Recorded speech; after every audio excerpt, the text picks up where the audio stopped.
So we begin today with a major update revolving around the Timberwolves point guards, which of course has head coach Chris Finch looking actually more unhappy than he usually does.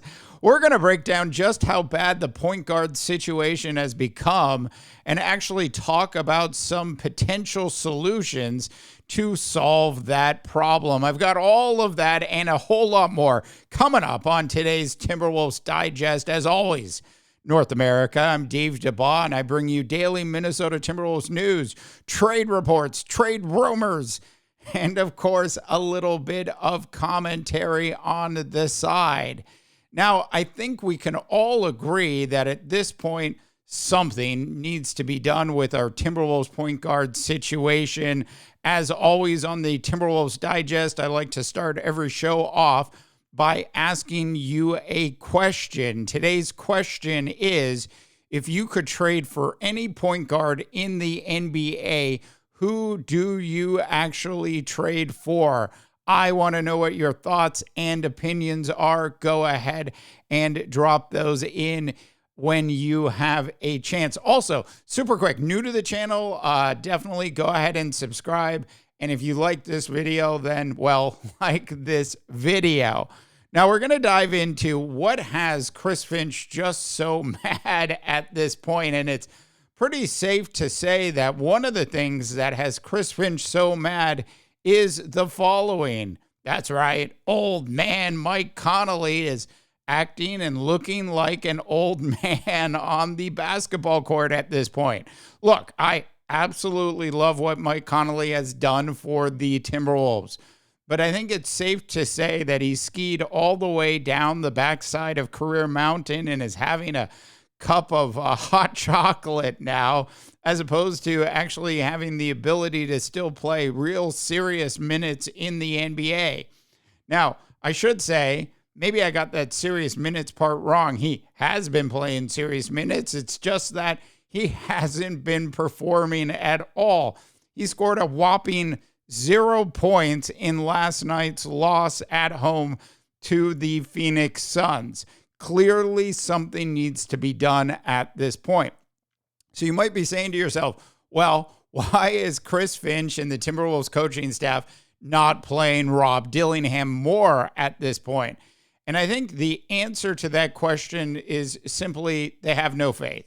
They have no trust. They don't believe that Rob Dillingham is actually going to be a successful point guard with the Minnesota Timberwolves at this point.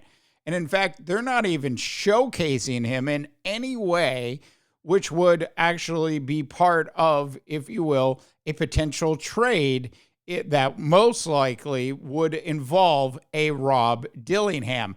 Now, remember, our question of the day is a pretty simple one, which is, if you could trade for any point guard in the NBA, who would you actually trade for?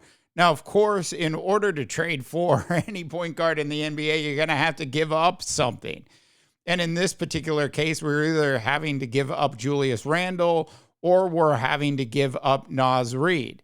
Now, if you're going after a younger player like Ryan Nembhard, who's actually pictured here right underneath Chris Finch, well, that's a different story, which might actually be the wise move for the Timberwolves at this point, which is to actually go after a young up-and-coming point guard who doesn't have a $35 to $50 million a year salary.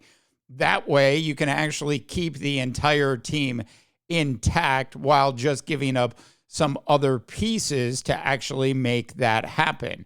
Love to know your thoughts and opinions on that particular scenario. Go ahead and drop them in when you have a chance. All right, so in last night's game, we saw Bones Hyland actually get some quality playing time. And I don't think of Bones Hyland as a true point guard, but I think of Bones Hyland as a option. I also want to point out that Terrence Shannon Jr. only played 4 minutes in the game, and you all know how much I think Terrence Shannon Jr. should be playing, which is a whole lot more than just 4 minutes in a game. I understand that Jalen Clark is a better defender, which is, of course, why Chris Finch is actually playing him at this point. He has more faith in Clark's defensive abilities than he does Terrence Shannon Jr. But notice no Rob Dillingham at all. They didn't play him at all last night, not even a sniff. I don't even think he took off his training shoes for the game at all.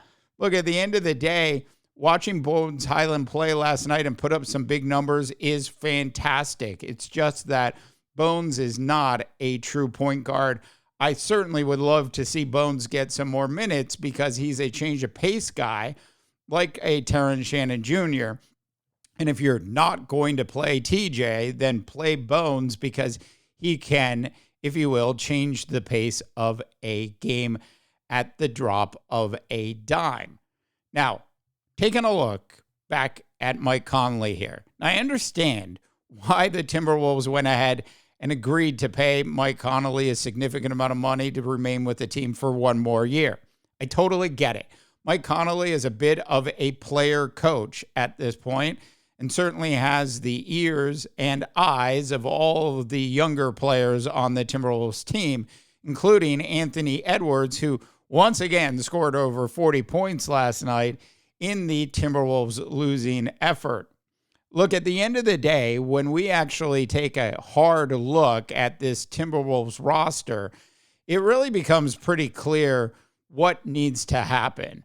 Now, it's really a question of what are the Timberwolves actually willing to give up to actually make a deal happen this particular year.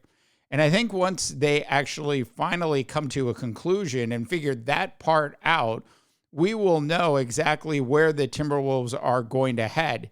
Because I think it's as certain as water being wet at this point that the Timberwolves are going to make some sort of move at some point. So I ask you, looking at these players, and I could have added Trae Young to this picture, LaMelo Ball comes to mind, Lonzo Ball, I guess, to some extent. Look, at the end of the day, there are a lot of really solid point guards in the NBA. Now, if you bring in a Trae Young, then you, of course, at that point have to give up on a Julius Randle or Naz Reid and a Dante DiVincenzo. It's the only way you can make the math actually work. But if you go after a young, up-and-coming point guard that you scouted extraordinarily well and know that that particular player is going to succeed at some point in the NBA, that's certainly worth taking a look at.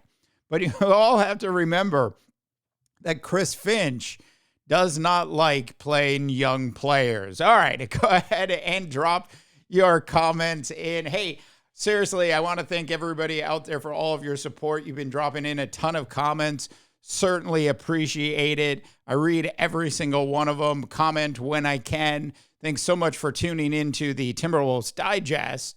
As always, North America, I'm Dave Dabbah, wishing you all a tremendous rest of your sports viewing day.